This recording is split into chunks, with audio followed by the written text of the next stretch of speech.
Good evening and welcome to Poland Daily, the first English news program in Poland. I'm your host, Benjamin Lee. The 6th of January marks the Three Kings' Day, or the Epiphany. It is a special day for the Catholic Church as it celebrates the revelation of God incarnate as Jesus Christ.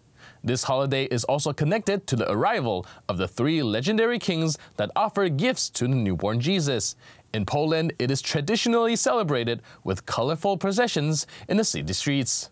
Pragnę także wspomnieć I would also like to send my best regards to the people marching in processions in many cities in Poland, all the families and organizations taking part in them. This year, for the 40th anniversary of Pope John Paul II's first pilgrimage to Poland, the Three Kings processions across the country marched under the slogan "Renew the face of the earth." Tyle tu jest ciekawych rzeczy, że It's amazing, it's perfect for the kids. I think they'll be back. wizualnie przygotowane to jest także. The biggest procession in Poland marched on the streets of Warsaw for the 11th time. In the procession, you can see very well-known scenes from the Bible. The King Herod, the fight between good and evil, and so on. For the first time in Warsaw's procession, there were also drummers present. Jesteśmy bębniarzami, jesteśmy. We're here for the first time, and we will be beating on the drums for God. Z przyjemnością bierzemy udział. The procession was led by a Roman legion. We're eager and ready for Christ. Different animals also could be seen at the streets of Warsaw, alpacas among them. One są nauczone, one normalnie. Alpacas are usually busy doing alpaca therapy, but today they will march in the procession. Będziemy szli razem. Apart from alpacas, there were also camels. Panie wielbłądzie, czy Mr. Camel, will you manage to take a king on your back? dzisiaj czy się uda przewieźć go jednak? Yes, he will. Uda się! I znamy również pochodzenie króla. Cardinal Kazimierz Nycz officially inaugurated the Three Kings Day and asked for prayers for the victims of Friday's tragic incident in an escape room in the city of Koszalin.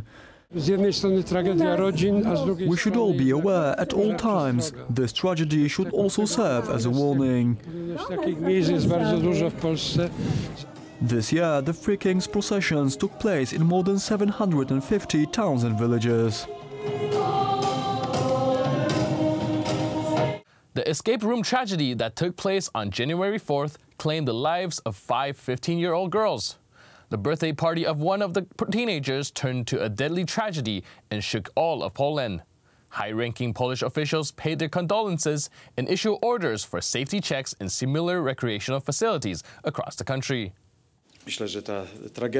I want to express my deepest condolences to the families of the victims of the terrible tragedy in Koszalin. This incident is really tragic. We will take time to understand the causes and what can be done to prevent similar occurrences in the future. Sometimes we hear that state apparatus don't work. In this instance, they worked perfectly. The fire brigade left the minute after they received the emergency call. In 4 minutes, they had arrived at the scene. Unfortunately, the firefighters lost the fight for the lives of the young girls, these children. They didn't lose the fight because of a lack of professionalism, competence or experience. We have to say it simply, without pulling the wool over everyone's eyes, the firemen lost the fight against those who are motivated by the desire for a quick and easy profit, those whose actions led to the deaths of innocent children. Yesterday by 3:40 we had carried out 178 checks of escape rooms in Poland, 129 of which did not comply with all regulations. There were multiple observable failures. Within the evacuation area alone, there were 427 failings. 13 of these businesses had to be closed immediately on the same day and have been banned from conducting further activities. 16 owners of such businesses received mandatory fines. Prime Minister Theresa May said on January 6th that Britain would be in uncharted territory if her Brexit deal is rejected by Parliament later this month, despite little sign that she has won over skeptical lawmakers. Britain is due to leave the EU on March 29th, but May's inability so far to get her deal for a managed exit through Parliament has alarmed business leaders and investors who fear the country is heading for a damaging no-deal Brexit. Describing what would happen if she was defeated, May told the BBC, "If the deal is not voted on, then we are going to be in uncharted territory."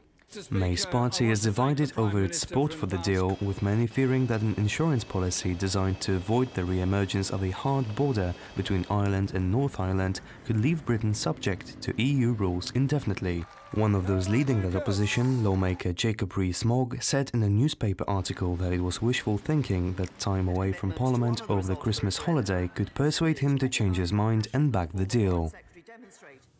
The ecumenical patriarch of Constantinople, Bartholomew I, signed on Saturday the parchment tomos on autocephaly of the Orthodox Church of Ukraine.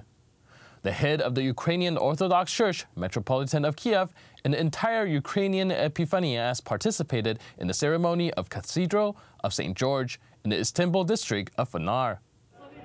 The signing of the Act of Independence of the Ukrainian Orthodox Church was preceded by a Mass celebrated by Epiphanius.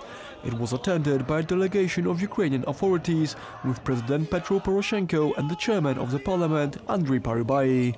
One of its members was also former President Viktor Yushchenko. The Tomos announcement procedure will take 2 days. After signing the act on autocephaly of the Ukrainian Orthodox Church, Bartholomew I will give it to Metropolitan Epiphanius tomorrow. That's it for today. See you next time on Poland Daily. But stay tuned for the Poland Daily Weather Report, followed by Poland Daily Business.